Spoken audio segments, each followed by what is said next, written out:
জুমার দিন হচ্ছে সপ্তাহের সেরা এবং শ্রেষ্ঠ দিন। হাদিস শরীফে এসেছে রাসূল করিম সাল্লাল্লাহু আলাইহি ওয়াসাল্লাম জুমার দিনকে সাপ্তাহিক ঈদের দিন হিসাবে অভিহিত করেছেন। জুমার দিনে তাড়াতাড়ি মসজিদে আসার মধ্যে অগণিত সওয়াব রয়েছে। হাদিস শরীফে এসেছে জুমার দিনে আল্লাহর বিশেষ ফেরেশতারা মসজিদের গেইটে তারা বিশেষ খাতা নিয়ে দাঁড়িয়ে যায় এবং যারা সবার আগে মসজিদে আসে তাদের নাম সেই ডায়েরিতে বা সেই খাতায় নোট করে এবং তাদের জন্য অগণিত সওয়াব লিখতে থাকে।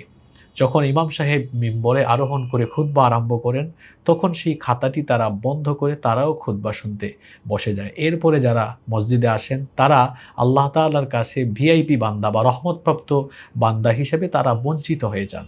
সম্মানিত ভাই এবং বোনেরা, এজন্যে জুমার দিনে মসজিদে তাড়াতাড়ি আসার জন্য সর্বোচ্চ চেষ্টা করবেন। বুখারী শরীফে হাদিস এসেছে, সবচাইতে বেশি সংখ্যক হাদিস বর্ণনাকারী সাহাবী সাইয়্যিদুল মুহাদ্দিসিন আবু হুরায়রা রাদিয়াল্লাহু আনহু, এই হাদিসের বর্ণনাকারী সাহাবী। তিনি বলছেন, আন্না রাসূলুল্লাহি সাল্লাল্লাহু আলাইহি ওয়াসাল্লাম ক্বাল, রাসূল করিম সাল্লাল্লাহু আলাইহি ওয়াসাল্লাম বলেছেন, মান ইগতাসালা ইয়াউমাল জুমআতি গুসলাল জানাবাহ সুম্মা রাহা ফাকাআন্নামা কাররাবা বাদানাহ। আল্লাহ রাসূল বলছেন, যেই ব্যক্তি জুমার দিনে ফরজ গোসলের ন্যায় গোসল সম্পন্ন করে সবার আগে মসজিদে আসে, সেই ব্যক্তির আমল নামায় একটি উট কুরবানির সওয়াব লিখে দেওয়া হয়।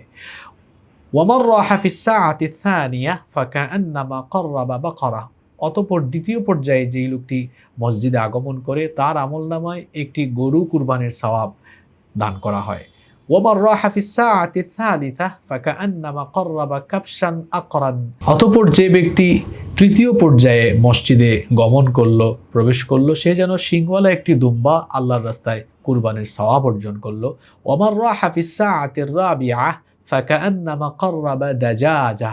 অতঃপর যে ব্যক্তি চতুর্থ পর্যায়ে মসজিদে গমন করলো, প্রবেশ করলো, সে যেন আল্লাহর রাস্তায় একটি মুরগি সাদাকা করলো। ওমান রাহা ফিস সাআতিল খামিসা ফাকাআন্নামা কাররাবা বাইদাহ। আর যে ব্যক্তি পঞ্চম পর্যায়ে মসজিদে গমন করলো, সে যেন আল্লাহর রাস্তায় একটি ডিম সাদাকা করলো। ফাইদা খরাজাল ইমামু হাদারাত আল মালাইকাতু ইয়াসতামিউনা যিকর।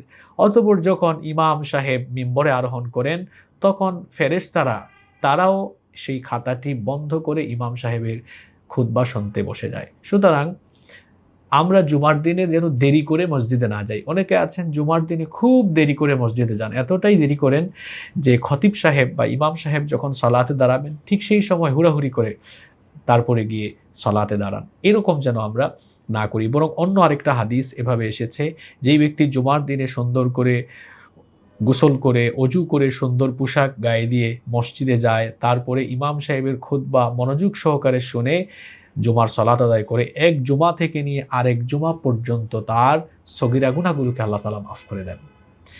আর তাছাড়া সবার আগে মসজিদে গেলে আপনি সামনের কাতারে বসার সুযোগ পাবেন। এক হাদিসে এসেছে, রাসূল পাক সাল্লাল্লাহু আলাইহি ওয়াসাল্লাম বলেছেন, লোকেরা যদি জানতো প্রথম কাতারে কি ফজিলত রয়েছে তাহলে তারা প্রথম কাতারে যাওয়ার জন্য লটারির আয়োজন করত।